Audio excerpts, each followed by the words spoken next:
Thank you very much. Well, I hope you liked it. Look, I'd just like to, again, thank you for coming along so nice and early. And I'd like to take the opportunity to introduce you to some of the team. I guess I'll start off with my wonderful producer, Angie Fielder. She's just the best, and I'm in love with this woman. But I'm more in love with this woman, Felicity Price, co-writer, my wife, mother of my children.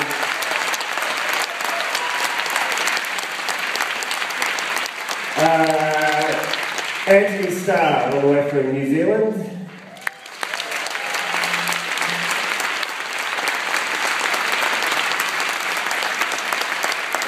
We have Teresa Palmer who's flown in.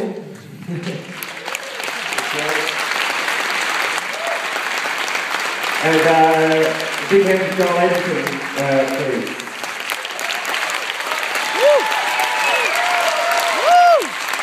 I'd like to introduce you to the cinematographer, Jill O'Loughlin, who's come all the way over from Sydney.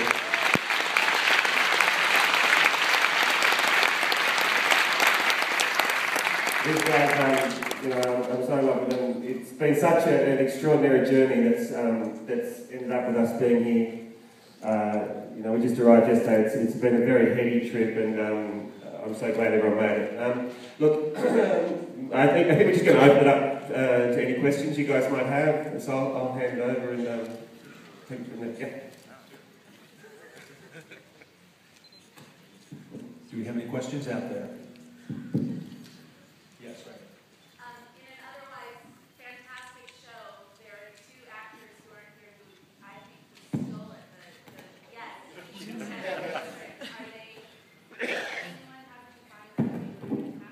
The question is, how did he find the child actors? Yeah, look, it was a very difficult process. We screen tested about 200 kids, and our casting agent, Kirsty McGregor, basically she just went out to daycare and schools and put up signs everywhere. And there were a bunch of kids who came in from acting school or who had worked before, but interestingly enough, it was generally the people who hadn't done anything before that were the most engaging. And in that first round of auditions, it was really just a process of just playing with them, putting them down on tape, mucking around. Felicity was in the room I think for all of them.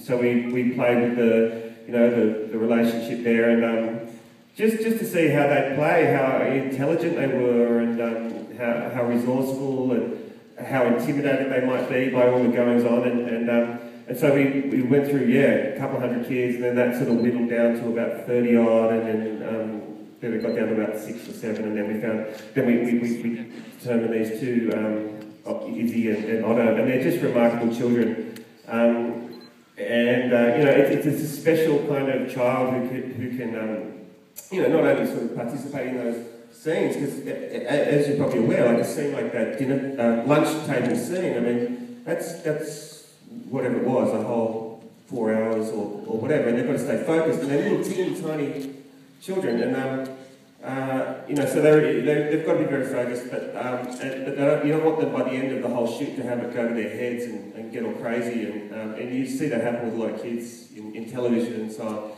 on. So look, we love these kids. They've become our little mates, and they really fell in love with Joel and Fleek, and that was special. Yeah. Hi, your use of editing to build suspense and to integrate the stories was masterful. Was everything that you edited together part of the original script, or did that evolve?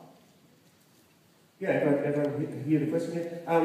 Look, fortunately, the finished film is practically the screenplay. There's very little that changed. There's only one dialogue scene that didn't make it into the film, which it's quite unusual.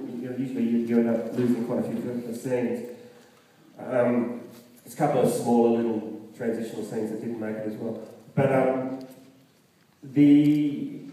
it is pretty much exactly the same, except for a couple of the flashbacks. There's two smaller ones in the third act now that were actually deeper in. It was actually we sort of went back to Cambodia for significantly longer chunks, and we just sort of broke it up a little bit so that the first act played out a bit more discombobulated, I guess. Apart from that, it's remarkably close. Yeah. Yes, thank you. I noticed you used a non-linear timeline, and it was very impactful. What was behind that decision? The question is, you used a non-linear timeline, and what was behind that decision? Look, I guess it was about, I really just wanted to sort of kick the ball up in the air in the beginning and sort of raise a few questions for the audience, and then sort of drip feed information so that they could, remain engaged and entertained and caring, but eventually be able to piece this thing together. And I wanted to treat the audience, I guess, with respect in that regard, so that they could figure it out. I didn't want to spoon feed anything. And I've never really been a big fan of the really jumbled up stuff. With enormous respect to the filmmakers, but films like 21 Grams, I feel like you're working a bit too hard. So I wanted to sort of get a similar dynamic going, but make it just a bit sort of orchestrated a bit differently to that, a bit smoother, and but it was always the intention to just keep the audience kind of like that and working, and that seemed to be the best way to do it. Yeah.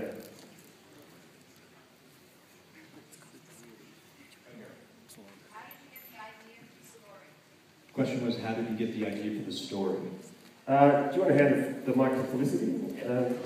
My wife, Felicity, came up with the original idea.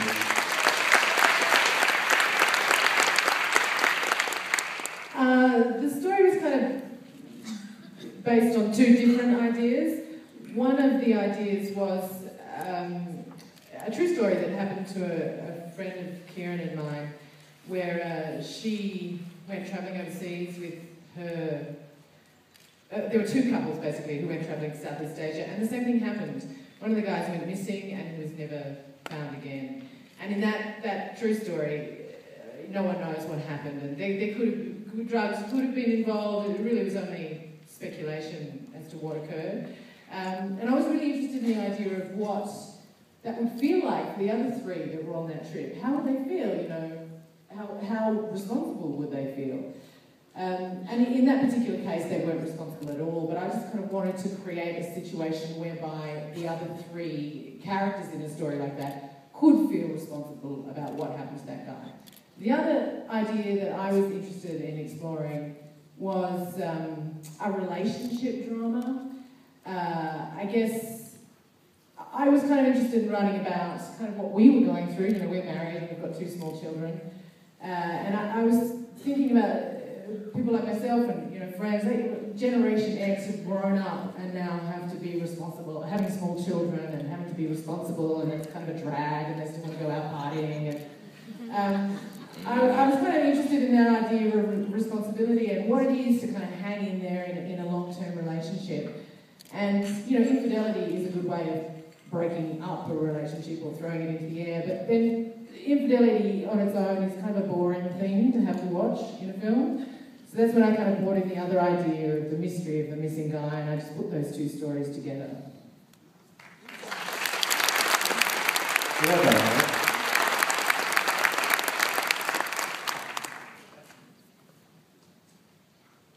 I see one right over here. Well, this would be for the sister.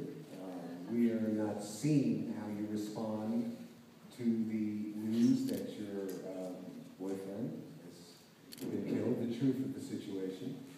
How do you think you responded to that, to them walking up to you and telling you that he killed them, he killed him, and it was his fault. That's it. How do you think you took that?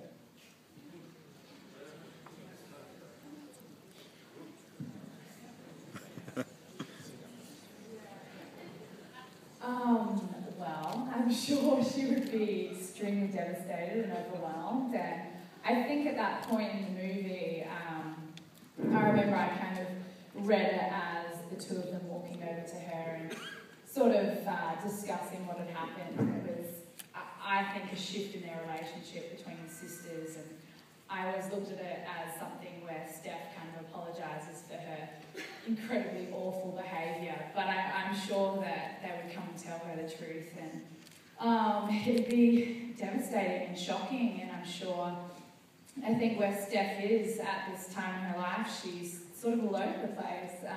She's 24, 25, I think at that age, exactly what my age is right now, you aren't really grounded, and so I don't really know how she would deal with that. I'm sure she'd be very frustrated at Dave, but ultimately I think what she really wants is to rebuild this relationship with her sister, and I think sometimes you have to hit rock bottom in order to see the failures that are happening in your life. And I think, I would hope if the movie continued on, there would be some sort of reconciliation, and we would sort of rebuild that relationship between the sisters.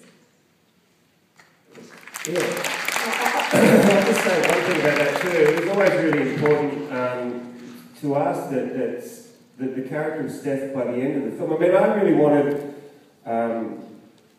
the audience to sort of feel sort of empathy, or sort of, empathy, if not sympathy, towards all of the characters, no matter what their actions and choices may have been throughout the course of this story. And that you could all sort of walk out going, oh, look, that stuff can happen. I mean, Steph is a young woman, a younger sister. Her older sister is kind of established with a really, a great marriage and with kids, and she's still sort of floating around and out partying, and she's sort of, between boyfriends here and there. And I feel like Steph, by the end of the film, is the one who really does evolve. And that's how I hope people sort of take it, that by the end of the movie, she's actually going to really learn a lot through the course of this event, and will be the one who really kind of moves significantly on in her evolution.